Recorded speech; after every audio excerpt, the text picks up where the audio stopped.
تو جب آپ نے جونیئر کورٹ سے اپنا سیکھنا شروع کیا تو ایک تاثر ہے کہ وہاں پہ خاصا کرپشن کا یہ ایلیمنٹ ہوتا ہے ہوتی ہیں، تو کیا آپ کو بھی ایسے واسطہ پڑا؟ دیکھیں برائی اچھائی سب ساتھ ساتھ چلتی ہے. صحیح. کوئی بھی پاکستان میں خاص طور پر کوئی بھی ایسا پروفیشن نہیں ہے جہاں پہ صرف اچھائی جی. یا کوئی ایسا پروفیشن نہیں ہے جہاں پہ صرف برائی ہے. آپ کا کیا پیراڈائم ہے اس پیراڈائم پہ ڈیپینڈ کرتا ہے کہ اگر ہم اچھائی کی طرف دیکھنا چاہیں، اچھائی پہ چلنا چاہیں تو آپ کے راستے کھلے ہوئے ہیں، اور اگر آپ کا ذہن برائی کو ایکسپٹ کر رہا ہے اور برائی کی طرف چلنا چاہ رہے ہیں تو وہ بھی راستے کھلے ہوئے ہیں. تو اس میں کوئی شک نہیں کہ لوور جوڈیشری میں کرپشن تھا اور ہے، لیکن مجبور نہیں کرتا کہ آپ اس کرپٹ پریکٹس میں شامل ہوں. صحیح. اگر آپ جیسے میرے استاد تھے، جی. میرے استاد نے کہا کہ میں نے زندگی میں جھوٹ نہیں بولا. جی. اور میں آپ کو بھی کہوں گا کہ آپ پروفیشن میں جھوٹ سے پرہیز کیجیے گا. اب یہ وکیل کے اپنے اوپر ہے کہ وہ اپنے کلائنٹ کو غلط ایڈوائز کر کے جھوٹ بلواتا ہے یا جھوٹ کا سہارا لیتا ہے، یا کلائنٹ کو کہتا ہے کہ بھئی تمہارا کیس فیکٹس پہ تم ذمہ دار ہو، میرا کام قانونی مدد فراہم کرنا ہے، تو میں تمہارے ساتھ جھوٹ میں شامل نہیں ہوگا. جی. تو یہ اپنے مطلب خیالات پر مبنی ہے کہ آپ کس چیز کو ایکسپٹ کر رہے ہیں. جی. جھوٹ کی طرف آپ جا رہے ہیں، برائی کی طرف جانا چاہ رہے ہیں، راستے کھلے ہوئے ہیں ہر پروفیشن میں. مطلب میں تو یہ کہتا ہوں کہ برائی کم از کم 50% تو دنیا میں جب دنیا بنی ہے تو تھی. حضرت آدم کے بیٹے کو قتل کر دیا اور وہ سلسلہ آج تک چل رہا ہے. تو یہ نہیں کہ حضرت آدم کے دونوں بیٹے ہی کرپٹ تھے، ٹھیک ہے. تو آپ مطلب برائی اور اچھائی تو رہنی ہے، اسی لیے انسان کی جو ہونی ہے اس کے بعد اس سے پوچھ گچھ ہونی ہے، وہ یہی پوچھ گچھ ہونی ہے کہ بھئی میں نے تمہیں دنیا میں اچھائی کا راستہ بھی دکھایا، برائی کا بھی راستہ دکھایا، اور پھر تمہارے اوپر چھوڑ دیا کہ تم جو راستہ اختیار کرنا چاہو. اور تم نے اگر برائی کا راستہ اختیار کیا اور اپنی زندگی برائی کے راستے پہ چلے تو آپ اس کی سزا بھگتو، اور تم نے اچھائی کا راستہ اختیار کیا تو اس کی جزا پاؤ.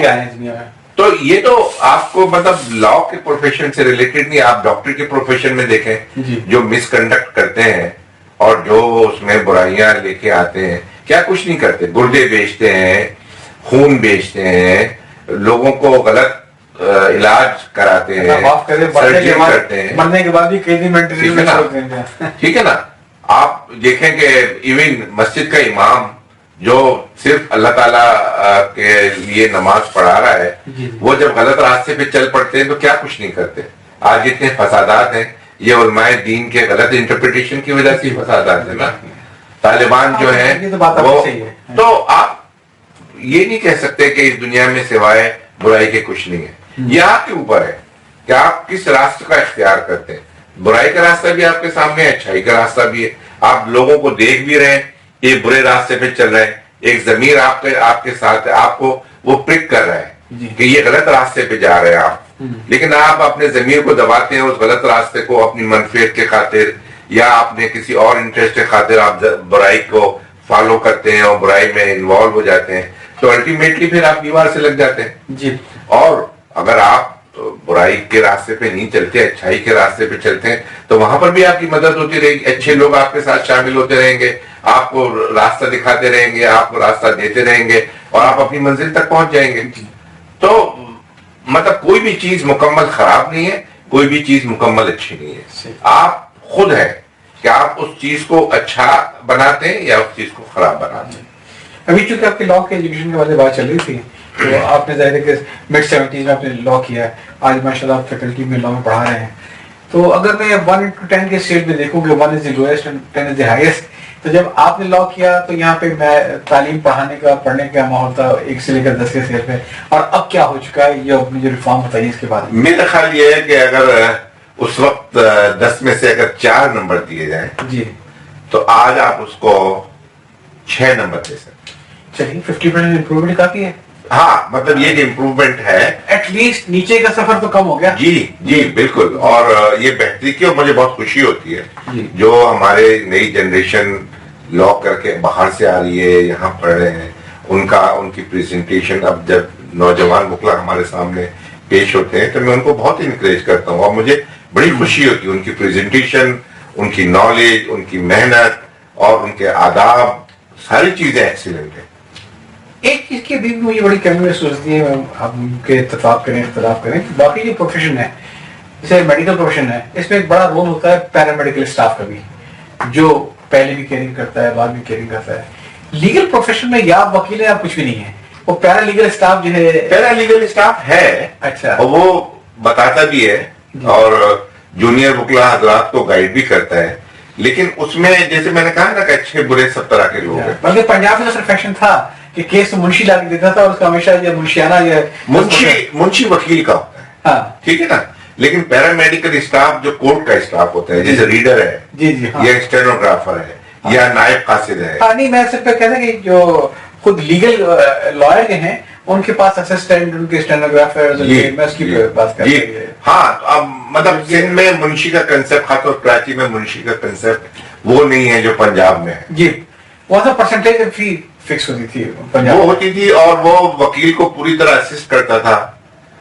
کیس لانے والے بھی کسی حد تک وکیل منشی ہوتے کہتے ہیں کہ پیر ہوتے نہیں مریض وایا کرتے ہیں, اور پھر وہ اسسٹ بھی کرتا تھا, پھر کیس کی ساری پروسیڈنگ تیار کراتا تھا, پھر پروسیڈنگ داخل کرتا تھا, اور جو جونیئر وکلا ہوتے تھے وہ اس سے منشی سے سیکھتے تھے. جی, یہاں کراچی میں استاد سینئر جو ہے یا جونیئر جو ہے وہ اپنے دوسرے کلیگ کو سکھاتے ہیں, ان کے ساتھ کمپنی. منشی کا یہاں پہ جو انسٹیٹیوشن ہے بڑا انسٹیٹیوشن ہے منشی کا بھی. مطلب آپ دیکھیں پرانے زمانے کے جو شریف الدین پیرزادہ کے منشی تھے وہ بڑے سینئر وکیل ہیں. اچھا, عبدالحفیظ پیرزادہ کے جو منشی ہیں وہ پھر بڑے وکیل بنے.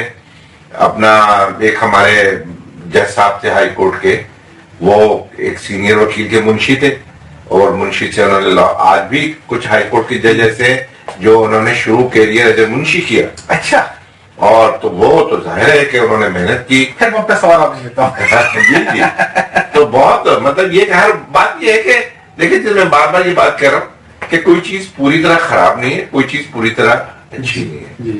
آپ کا اپنا اینگل ہے کہ آپ اس میں کون سے زاویے سے چیز دیکھ رہے ہیں اور کیا چیز تلاش کر رہے ہیں. اگر آپ اچھائی تلاش کریں تو آپ کو یقین ہے آپ کو اچھائی مل جائے گی, اور اگر آپ برائی کی طرف آپ کی نظر ہے تو آپ کو ہر چیز بری نظر آئے گی. تو آپ کا اپنا پیراڈائم ہے کہ آپ کس پیراڈائم سے اس چیز کو دیکھ رہے ہیں. صحیح.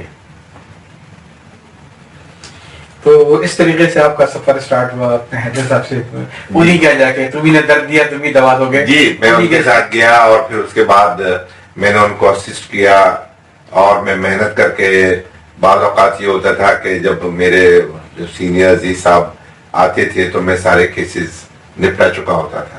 وہ بھی ایزی ہو گئے کیونکہ وہ اپنی پریکٹس بھی کرتے تھے تو ان کی توجہ اپنے کیسز کی طرف زیادہ ہو گئی, اور یہ کیسز جو شیخ حیدر صاحب کے تھے جو میں دیکھتا تھا وہ میں دیکھنے لگا. ویسے آپ نے بڑی پیاری بات کی کہ وہ جو شاہین والی مثال آپ نے دی, تو میرے ایسے بہت سارے لوگ جو کہ خواہش کرتے تھے بے پناہ شدید اس پروفیشن میں آنے کے لیے, LLB کیا, LLM کیا, تو ایک اس وقت ایک کمفرٹ زون یہی تھا کہ ایک فائنینشیل جاب مل جائے, بونس ہو, گاڑی ہو, یہ ہو.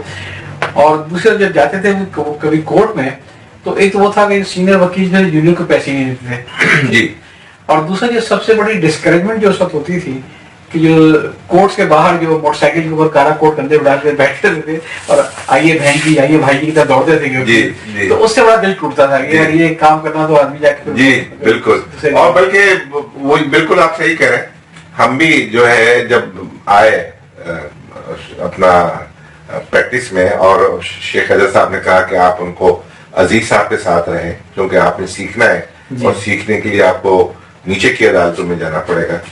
تو ہم نے بات ان سے ان کی مان تو لی, لیکن دل یہ چاہتا تھا کہ ہم جائیں ہائی کورٹ میں, کیونکہ ہائی کورٹ کا الگ اپنا ایک کلچر ہوتا تھا, بڑے بڑے وکیل ہوتے تھے, بڑے بڑے کورٹ ہوتے تھے, بڑے شاندار. ہاں, تو ہم بھی اپنے آپ کو بڑا ایلیویٹڈ فیل کرتے تھے.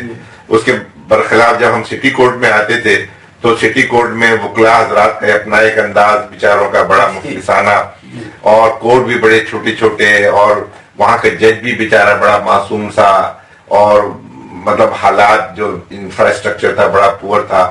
تو ہم کہتے تھے جلدی سے ہماری یہاں سے جان چھوٹ جائے, ہم ہائی کورٹ میں جا کے اپنا کچھ دیکھیں سیکھیں. تو لیکن میرے استاد کی ہوتی ہے کہ تمہیں سیکھنا ہے تو ڈسٹرکٹ کورٹ میں رہنا ہے, میرے ساتھ تو تم سیکھ نہیں سکتے, کیونکہ میں تو اپیلیٹ کورٹ یا کانسٹیٹیوشنل سائٹ پہ جاتا ہوں. تمہارا ابھی بیسک نالج نہیں ہے, جب تک بیسک نالج تمہاری مکمل نہ ہو جائے تو تم ہائی کورٹ میں نہیں جاؤ گے. تو پھر اور اس کا فائدے بھی ہوئے, بہت فائدے ہوئے. جب ہم نے اپنا 6 مہینے کا پیپلشپ کر لیا تو بار کونسل کے امتحان میں جانا تھا, تو لوگ تو وہاں بھی کچھ غلط طریقے سے غلط کیسز لکھ دیے استاد کے, اپیئر نہیں ہوئے, کچھ انہیں پتہ نہیں ہوتا تھا. لیکن ہم نے جو کیسز داخل کیے, اپنے 10 کیس داخل کرنے ہوتے تھے بار کونسل میں, کہ ہم ان 10 کیسز ہم نے کیے ہیں اٹینڈ, تو وہ پرفیکٹلی ان کیسز میں سے چند کیسز تھے جو ہم نے اٹینڈ کیے تھے, اور ہمیں A to Z ہر اس کیس کے بارے میں کون سا لا اس میں انوالو ہے, وہ اس میں کیا فیکٹس تھے, وہ سارے ہم نے بار کونسل کو دیے. اور بار کونسل کا جو ہم نے انٹرویو ہوا تو ہمیں کسی سفارش کی ضرورت نہیں تھی, ہمارا انٹرویو ہوا اور ہم پاس ہوئے. تو ہمیں بہت فائدہ دیا. ہم نے فیملی کورٹ کے کیسز بھی کیے, ہم نے سول کورٹ کے کیسز بھی کیے, ہم نے کرمنل کورٹ کے کیسز بھی کیے. اور پھر یہ ہوا کہ جب 6 مہینے کے ہمیں لائسنس مل گیا 6 مہینے کے بعد, اور اب ہمارے استاد نے کہا کہ بھیا ماشاءاللہ آپ وکیل ہو گئے, اب آپ اپنے کیسز اپیئر ہوں. تو ہم نے کہا سر ہمارے پاس تو کوئی کلائنٹ ہے ہی نہیں. تو انہوں نے کہا نہیں آپ پرواہ نہیں کریں, کلائنٹ میں آپ کو دوں گا, لیکن یہ ہے کہ اب آپ وکیل ہیں, انڈیپینڈنٹ وکیل ہیں. اور پھر یہ ہوا کہ جو ان کے کلائنٹ چھوٹے ان کے مقدمات ہوئے تھے وہ مجھے کہہ دیتے کہ بھئی یہ شیروانی صاحب آپ کیس اٹینڈ کریں گے, اور فیس بھی وہی طے کرتے تھے. فیس کیا ہوتی تھی 500 روپے 1000 روپے. صحیح ہے. تو اس وقت 500 1000 روپے بھی بہت لگتے تھے. تو جب مجھے یاد ہے کہ جب پہلی دفعہ ان کا ایک کلائنٹ آیا, انہوں نے مجھے اپنے چیمبر میں بلایا, شیخ حیدر صاحب نے, اور انہوں نے کہا کہ بھئی دیکھیں ان کا ایک پاور اٹرنی ڈرافٹ کرنا ہے, اچھا, اور آپ ڈرافٹ کیجیے گا. تو ان کے سامنے تو ہماری ہمت نہیں تھی کچھ بولنے کے, ہم پاور اٹرنی کیسے ڈرافٹ کریں گے. تو انہوں نے کہا آپ ان کو 500 روپے دے دیں, اپنے کلائنٹ کو کہا. 500 روپے لے لیے. اب پھر اس کے بعد وہ چلے گئے کلائنٹ. پھر ہم دوبارہ ان کے چیمبر میں گئے کہ سر وہ آپ نے یہ 500 روپے دیے تھے, ہم اس کا کیا کریں گے. کہا بھئی آپ کما لیں, آپ وکیل ہو گئے ہیں, آخر کچھ کمانا بھی تو ہے نا آپ نے, یہ آپ کی فیس ہے. تو ہم نے کہا سر ہمیں تو پاور اٹرنی لکھنا نہیں آتا. بھئی تو آپ سیکھیں گے نا پاور اٹرنی, آپ نے کیسز تو کیے ہیں, ابھی ڈاکومنٹیشن بھی سیکھیں گے. تو انہوں نے کہا میں آپ کو بتاؤں گا. تو انہوں نے اپنے چیمبر میں بٹھا کے ہمیں پورا پاور اٹرنی ڈرافٹ کرایا, اور پھر ان کو کلائنٹ کو دیا, اور 500 روپے وہ ہماری فیس, وہ پہلی فیس تھی میری 500 روپے. اچھا, پھر ہم بڑے شوق سے اٹینڈ کرتے تھے. ہمارے آفس کے سامنے ایک اور وکیل تھے انعام الحق صاحب, وہ یونائٹڈ بینک کے وکیل تھے. صحیح, لائرز چیمبر ہوتا تھا ہم جس میں بڑے شیخ حیدر صاحب بیٹھتے تھے, 101 102 نمبر کمرہ ہوتا تھا لائرز چیمبر کا, اس میں ہم ہوتے تھے. ان کے ایک جونیئر تھے عزیز صاحب وہ, اور ایک عبدالصمد صاحب ان کے چھوٹے بھائی, وہ چیمبر ہوتے تھے ان کے. باقی دوسرے وکلا بلڈنگ میں کافی وکلا تھے, سینئر وکلا تھے. تو اس کے بعد مجھے دوپہر کو ایک دن پیغام ملا کہ انعام الحق صاحب آپ سے کچھ بات کرنا چاہ رہے ہیں, ہمارے آفس کے سامنے ان کا آفس تھا, آپ ان کے پاس چلے جائیں, پتہ نہیں وہ کیا بات کرنا چاہ رہے ہیں. تو میں ان کے پاس گیا, تو انہوں نے بڑی آؤ بھگت کی, اور انہوں نے کہا بھائی شیروانی صاحب میں نے آپ کی ورکنگ دیکھی ہے اور مجھے بہت پسند آئی ہے. اچھا, اور مجھے ایک جونیئر کی تلاش ہے, کیونکہ میں بینک کے میرے کیسز ہیں, اور میں سارے کیسز کو اٹینڈ نہیں کرتا, تو آپ مجھے جوائن کر لیں, میں آپ کو بہت اچھی تنخواہ دوں گا.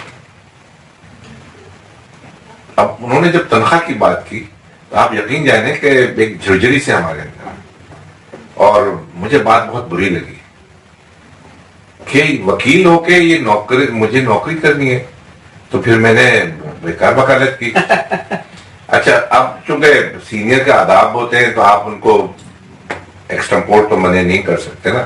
تو ہم نے بات سن لی، پھر ہم اپنے آفس آئے تو شیخ خضر صاحب نے پوچھا کہ بھئی کیا بات ہوئی، انعام صاحب نے بلایا تھا.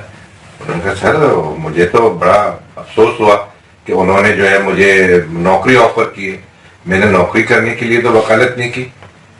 کہہ لیں گے اس میں ناراضگی کی کیا بات ہے، اگر آپ نے نہیں کرنی تو آپ منع کر دیں.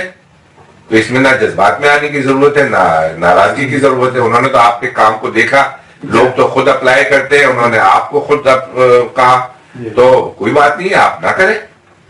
تو پھر انہوں نے شیخ خضر صاحب نے خود ان سے معذرت کر لی کہ بھئی یہ شیروانی صاحب تیار نہیں ہے. کیا بات ہے.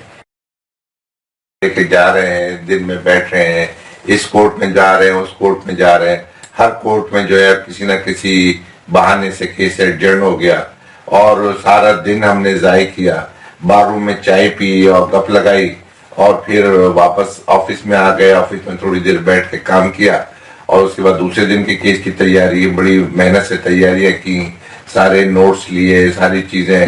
کورٹ میں گئے تو پتہ چلا دوسری سائڈ کا وکیل ہی نہیں آیا، جج صاحب کا موڈ نہیں ہے کیس چلانے کا، وہ دوسرے کیسوں میں بزی ہیں.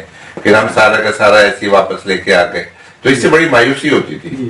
اچھا میرا بھی تھوڑا بہت تجربہ رہا ہے کورٹوں میں جانے کا اور پیچھے بیٹھ کے سننے کا سارا.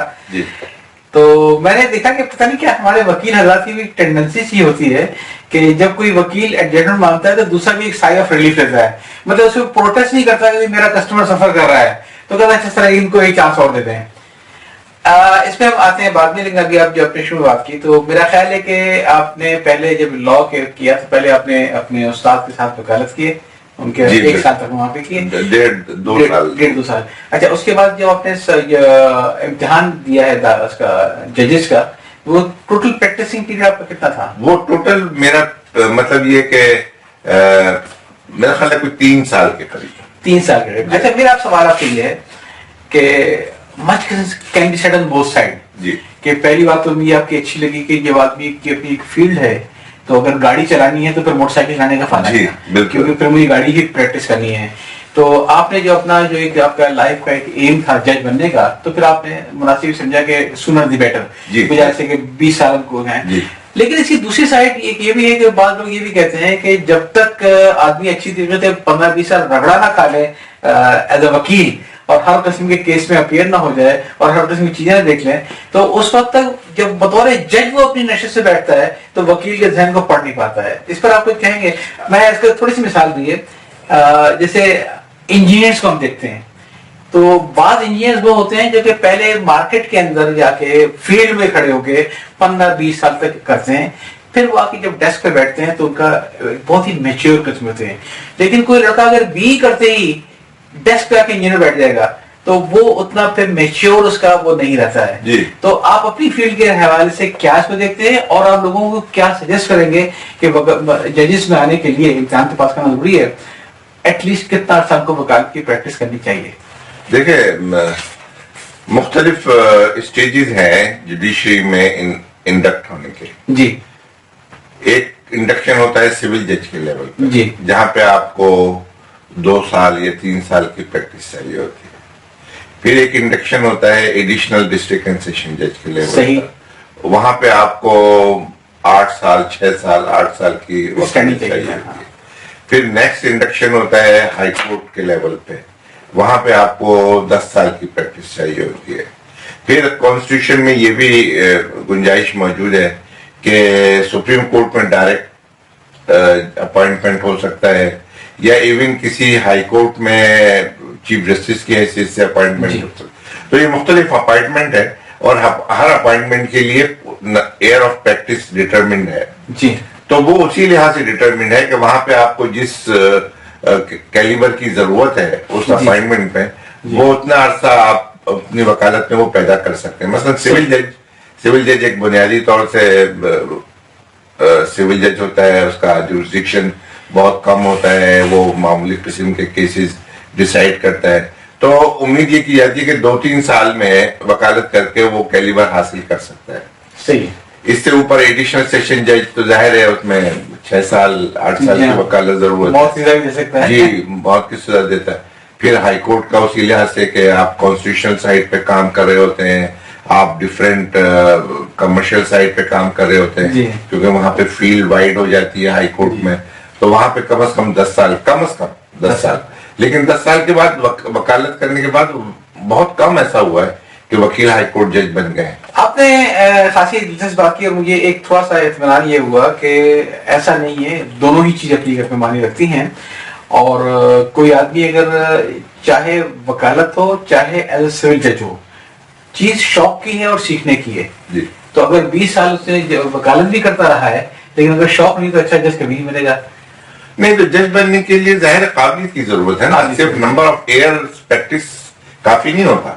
کیونکہ جس وقت ہائی کورٹ میں ایلیویشن ہوتا ہے تو اس کا ایز اے ایڈوکیٹ پورا ریکارڈ سامنے ہوتا ہے کہ اس کی پریزنٹیشن کیسی ہے, اس کا لا پہ گرپ کیسی ہے, وہ لا کو کیسے انٹرپریٹ کرتا ہے, وہ ساری چیزیں سامنے ہوتی ہیں. اور اس کے تجربے کی بنیاد پہ, اور وہ اب جو سسٹم ہے ہمارے یہاں ہائی کورٹ کے ججز کا سلیکشن, وہ صرف چیف جسٹس کی ثوابدید پہ نہیں ہوتا, بلکہ اور ججز بھی آتے ہیں اس میں, پھر سپریم کورٹ کے ججز آتے ہیں. وہ ججز اس وکیل کو بہت پرسنلی جانتے ہیں کہ اس کی کس طریقے سے اپروچ ہے لا کی طرف, اور کس طریقے سے انٹرپریٹیشن کی طرف اس کی اپروچ ہے, اور وہ کس طریقے سے ہمیں اسسٹنس پرووائڈ کرتا ہے. تو وہ صرف یہ نمبر آف ایئر نہیں, اب لوگ 25-30 سال وکالت کرتے ہیں لیکن تو وہ ہائی کورٹ جج نہیں بن سکتے. جی وہ تو آپ کو بھی اندازہ ہے کہ ٹانگے سٹینڈ پہ تھے, ٹانگے والے بھی جتنا کہ لوور کورٹ کے باہر وکیل موٹر سائیکل کے اوپر کوٹ رکھا ہوا اور دوڑ لگاتے ہیں. جی بالکل. ایک میں تھوڑا سا چپتا ہوا سوال کروں ہے کہ ذاتی طور پہ فرینکلی اسپیکنگ میں سوچتا ہوں کہ ہر ادارے کا اپنا ایک مقام ہے, اور انتظامیہ کا الگ ہے, عدلیہ کا الگ ہے, مقننہ کا الگ ہے, فوج کا الگ ہے. ذاتی طور پہ میں بہت زیادہ فوج کا حامی نہیں ہوں. میں سمجھتا ہوں کہ وہ ہماری ایک بہترین فوج ہے, اس کو اپنے کام میں رکھنا چاہیے. ایز اے پروفیشنل سولجر وہ دے ایکسل ورلڈ وائڈ, اور ان کے اپنا پولیٹیکل رول ہے, میری اپنی ریزرویشن ہے. ایک چیز میں آپ سے کہوں گا کہ مجھے کبھی کبھی احساس ہوتا ہے کہ اس ملک میں ادارے ختم ہو رہے ہیں, پولیٹیکل پارٹیز جو ہیں ختم ہو رہی ہیں, بالکل فیملی انکارپوریٹ بن کے رہ گئی ہیں, مذہبی جماعتیں بھی ختم ہو رہی ہیں, وہ بھی ان کا کوئی خاص رول نہیں رہا ہے, بیوروکریسی کا بیڑا غرق ہو گیا ہے. تو میں جب بھی میں نے آرمی کو غور سے دیکھا تو اس میں نے دیکھا, یہ جو میں نے نوٹ کیا باہر سے بیٹھ کے, کہ ان کا سب سے اچھا سسٹم ان کی ایلیویشن کا ہے کہ ایک آدھ پوسٹ تو ان کی ایسی ہوتی ہے کہ سیکنڈ لیفٹیننٹ سے لیفٹیننٹ کی وہ اپنا ایک میرٹ پر ٹائم پہ ہو جائے گا. باقی کے لیے نہ صرف ان کا بڑا سلیکشن کا کرائٹیریا بہت ٹف ہے, بلکہ وہ نیکسٹ لیول کی تیاری کراتے ہیں پوری, ایک سال کا اسٹاف کالج کراتے ہیں, اس کو پورا باہر بھیجتے ہیں, سب کچھ کرتے ہیں. کیونکہ جو میں جس مقام پہ بیٹھا ہوں اور جتنا مجھے کام آتا ہے اس کی بیسس پہ تو میں آج کی تنخواہ میں اضافہ جسٹیفائی کرتا ہوں. لیکن اگر میں سول کورٹ کا جج اگر ہوں اور آج کی پرفارمنس کی بیس پہ اگر آپ مجھے ہائی کورٹ کے جج لگا دیں گے تو ممکن ہے ایک بہترین سول جج سے میں محروم ہو جاؤں گا اور ایک کم خراب ایک ہائی کورٹ کے جج بیٹھا ہوگا. سمجھنا یہ چاہتا تھا کہ جس طریقے سے فوج کا اپنا سسٹم ہے کہ نیچے سے لوگوں کو اوپر لانے کے لیے لیول لیسٹ کی پوری تیاری کرواتے ہیں اور پوری ایک سال تک کوئٹہ بٹھا کے کلاس ہوتی ہیں, کیا جوڈیشری بھی ایسا ہوتا ہے؟ جی جوڈیشری میں دیکھیں, ہائی کورٹ جج آنے تک ایک سول جج کو کم از کم 20 سال, کم از کم 20 سال, اور جا کے یہ 25 اور 28 سال تک اس کو اپنے آپ کو جوڈیشری میں ثابت کرنا پڑتا ہے کہ وہ اس کا اہل ہے. سول جج سے اس کا پروموشن ہوتا ہے سینئر سول جج, سینئر سول جج سے ہوتا ہے ایڈیشنل ڈسٹرکٹ اینڈ سیشن جج, اس کے بعد وہ ڈسٹرکٹ اینڈ سیشن جج ہوتا ہے. اور ڈسٹرکٹ اینڈ سیشن جج میں اگر وہ ینگ ایج میں آ گیا ہے اور اس کی ایج اتنی باقی ہے کہ وہ ہائی کورٹ کے لیے کنسیڈر ہو سکے, پھر جا کے وہ کنسیڈر ہوتا ہے. تو اور مطلب پروموشن کے وقت اس کی, چاہے وہ سول جج سے سینئر سول جج ہو یا آگے اسی طریقے سے ہو, اس کے پورا ایک ریکارڈ ہوتا ہے سامنے کہ اس کے ججمنٹ کی کیا نوعیت ہے, کس قسم سے وہ اب ایمانداری سے کام کر رہا ہے نہیں کر رہا, اور اس میں قابلیت آئی ہے نہیں آئی. یہ سارا ایک سسٹم موجود ہے, اس میں کوئی شک نہیں کہ 100% اس طریقے سے نہیں ہوتا, اور بعض اوقات اس میں سے غلط لوگ یا نااہل لوگ بھی نکل جاتے ہیں، لیکن سب ایسا نہیں ہے. جی میں آپ سے اتفاق کرتا ہوں. اچھا صرف کیا ججمنٹ ہم بیس کر سکتے ہیں بہت معذرت کے ساتھ؟ میں یہ جانتا ہوں کیونکہ میں تو وہ سائلنگ میں ہوں، میں یہ جانتا ہوں کہ بہت سے ججز حضرات ایسے ہیں کہ یقیناً وہ چیزوں تک پہنچ جاتے ہیں اور کافی اس میں، بلکہ میں اس پہ آؤں گا کہ میں ان کو داد دیتا ہوں کہ ہائی کورٹ میں نے منظر دیکھا ہے کہ جب صبح بیٹھتے ہیں تو اتنی اونچی فائلوں کا ڈھیر لگا ہوتا ہے، تو اس میں ان کے لیے پہنچنا مشکل ہے. لیکن بہت معذرت کے ساتھ یہ میرے علم میں ہے کہ کافی ججز حضرات ہیں کہ جب کسی نتیجے پہنچ جاتے ہیں تو حق میں مخالفت میں، تو اس وکیل سے کہتے ہیں کہ ٹائم کافی کم ہے اور یہ پریشر کافی ورک کا، تو تم ایسا کرو یہ پوائنٹ بنے تم ججمنٹ بنا کے لے آؤ. ایسے کیسز ہیں یہ، اور اس کو بیٹھ کے ریویو کر کے فائنل ہوتے ہیں ورنہ اس میں ٹائم لگ جائے گا. یہ میرا سوال یہ تھا کہ جناب کوئی ریٹن ٹیسٹ بھی ہوتے ہیں، کوئی کلاس روم بھی ہوتی ہے ان کی؟ جی جناب، شروع میں تو کچھ نہیں تھا. اچھا، مطلب جب ہم آئے ہیں جی تو ہمارا پبلک سروس کمیشن سے انٹری ٹیسٹ ہوتی تھی، not return test, only oral interview, اور اس کے بعد ہم کورٹ میں بحث سول جج تعینات ہوئے، اور اس کے بعد پھر ہماری ورکنگ کی بنیاد کے اوپر ہمارے پروموشن ہوتے رہتے تھے، اور پھر ڈسٹرکٹ جج اور پھر ہائی کورٹ جج. لیکن پچھلے 20 سال میں جی کافی تبدیلیاں آئی ہیں. اچھا، یہی میں سمجھا رہا تھا. جی، جوڈیشل اکیڈمی 1997 میں بنی، سندھ جوڈیشل اکیڈمی، اور ہر صوبے میں ایک جوڈیشل اکیڈمی ہے، ایک فیڈرل جوڈیشل اکیڈمی ہے. اس جوڈیشل اکیڈمی میں باقاعدہ ٹریننگ ہوتی ہے، باقاعدہ 1997-98. جی 1997.